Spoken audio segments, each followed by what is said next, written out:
This is Lazybull, and welcome to today's video. Today we're going to be talking about everything you need to know about Dying Light before the game launches, and we're going to go over 10 things that you need to know right now before you actually play the game. So if all of this sounds like something you're definitely interested, a like would be greatly appreciated, and let's talk about Dying Light 2. For those of you who don't know, Dying Light 2 is set to launch this December and is one of the most anticipated games of 2021. In addition to that, guys, there are a few changes from Dying Light, the first one. And if you are new to the series, we're going to be talking about stuff that you need to know. For those of you who are returning players, we're also going to be talking about the new stuff that's going to be available. So let's get started with number one. What exactly is Dying Light? How does it play like? What are the similarities to other games? And what can you expect when you actually launch the game? So basically, Dying Light 2, guys, it combines 3 games all into one. And this is, I'm going to put this the best way I can. It combines Mirror Edge. Pretty much anything that we're getting from Mirror Edge is pretty much the parkour elements of it. It combines the atmosphere of Metro, and it combines the stealthiness of Assassin's Creed. So it's all those 3 games put together to make a perfect combination and a perfect marriage to the style of gameplay for the game. So not only do you have to play stealthy, you have to do a lot of parkour, and the atmosphere is very, very deadly. The reason being is because there are hordes of zombies that are going to be chasing you down, and your main objective is to survive the horror and go throughout this adventure. But that isn't just it, because there is a few elements that are involved into RPG, which we'll be covering later in the channel, which is pretty much going over the armor, going over the weapons, and how those RPG elements tie into the game. And it is a very frantic, emergent game style where your choice actually matters. We'll talk a little bit further about that as well. So for number 2, let's talk about its main protagonist, Aiden Caldwell. Aiden is a brand new character who has the best skills of parkour available right now. He is basically the protagonist of the sequel and has had more rounded backstory than the first game, which was Kyle Crane, with the narrative suggesting a redemption arc as he tries to live up to his father's legacy. So basically, guys, Aiden, it's gonna, kind of replace Kyle. And in addition to replacing Kyle, he's also trying to live up to his father's memory and legacy to make sure he keeps everybody alive. So there's a lot of storyline when it comes to Aiden. Now for number 3, Time to Die. Aiden is infected at the start of the game, so you are already consumed by the virus, so you're gonna have to be extremely aware of your surroundings. He has a wrist-mounted detector that pipes away to reveal his state of infection.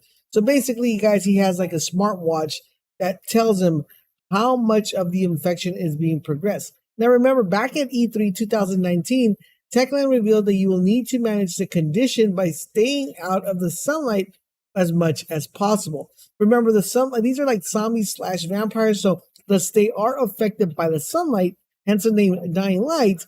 And you have to make sure you also stay away from the sunlight, because since you are technically already infected, you will be taking damage from the sunlight. So that's why it's extremely important to do your hunting at nighttime. Number 4, the city life. The city is very large and deeper than the original. So if you ever played the first one was actually not a relatively small map. It was actually a pretty decent sized map. This time around, guys, it's going to be even larger with more original settings of Harran. Not only is the city larger, but it gives you more playground for all your parkour abilities. You can use pulleys to zip up the walls and ropes to swing between buildings. You're going to be able to traverse the city in any way you want or choose. Your choice affects the world, which changes over time. So there's going to be day cycles, night cycles. There's going to be, environments that you're going to have to go into and progress through. So a lot of stuff went into the city to give you the better feel for more parkour abilities throughout the game. So you can pretty much run through a wall, jump on the rope, slide down. It is extremely amazing when playing the game. Now, do you remember where number 1 I said that choice matters? Well, that's number 5.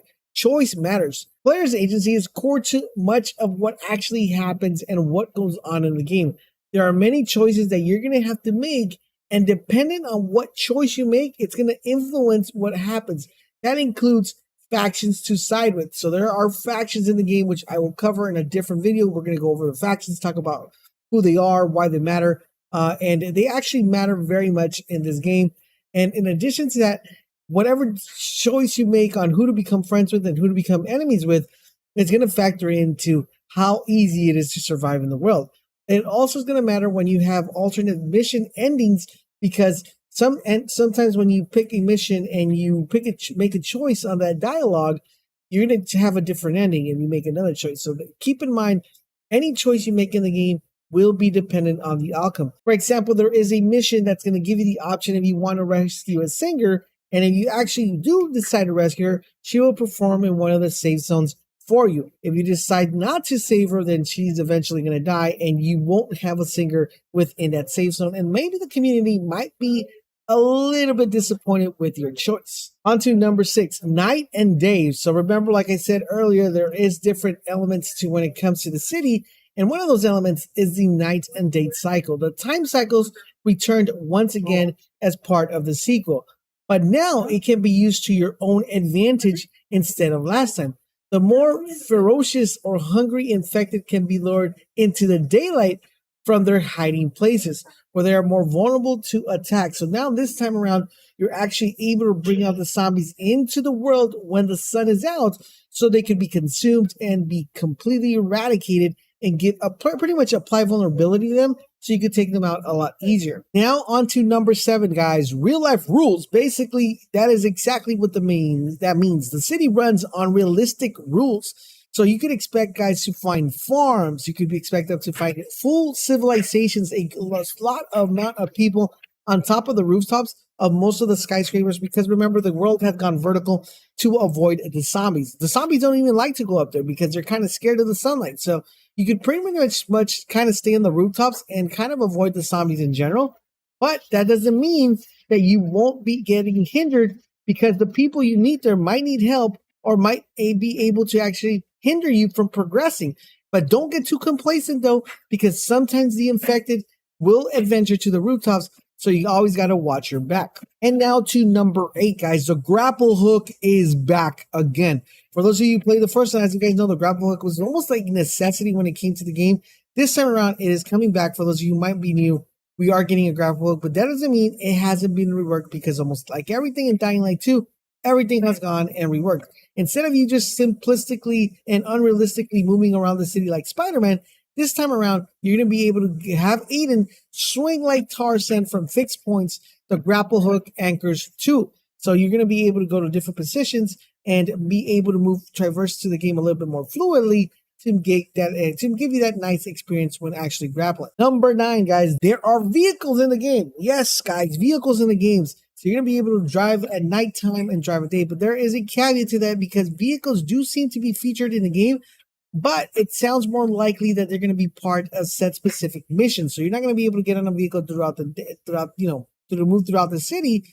But don't get it twisted, because that doesn't mean Aiden is not able to get across the city in different various forms of actually traveling. Because remember, one of the biggest concepts of the game that they're trying to sell is parkour. So if they add vehicles, you're not going to be parkouring that much, and they want you to parkour as much as you can and keep you that nice fluidity of gameplay. In addition to that, he also has a paraglider, so there are multiple ways of him to traverse throughout the city. Now on to number 10, which is the weapon club. Yes, guys, weapons are going to be playing a huge, huge role when it comes to this game. Just like they did in the first one, we had to go and find weapons and stuff like that.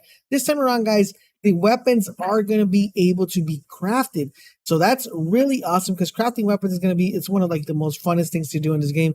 In addition to that, just like they showed previously in a video, how you were able to makeshift a shotgun to make it more into a modern weapon, there are different weapon types as well.